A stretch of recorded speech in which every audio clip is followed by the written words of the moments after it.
So for cert purposes they want us to run proper width tyres, so 8-inch rim they want a 225 on it, which is just ridiculous. I was running a 195, so I put two 225s on. Look how crazy the fitment is.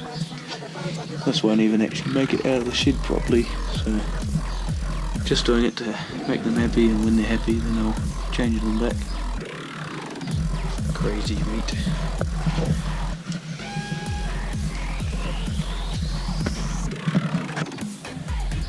And while I was mucking around I decided to try and make a turbo timer. So little circuit with a chip, it's a LM555 timer chip with some resistors and diodes, a capacitor. Power will go in there.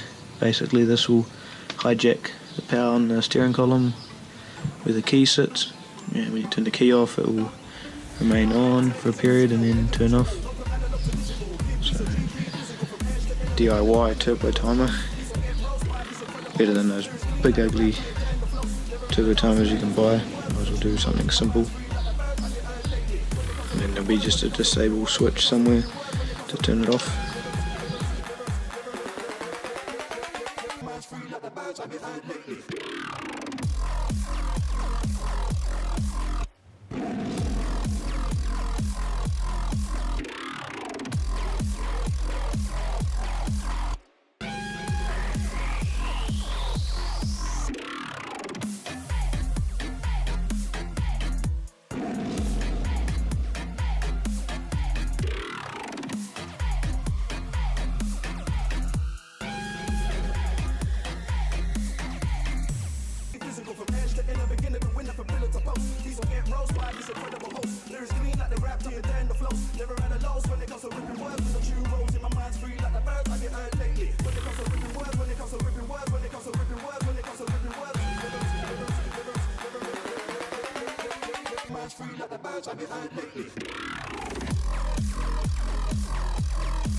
So to try and make a bit of a duct for the intercooler and radiator, this just tries to keep a bit of air flow going through. There could have been a bit going up under because of the angle of it, so bent this up out of some stainless steel and it just bolts on basically where the bracket was that holds the intercooler on, so it just goes on top.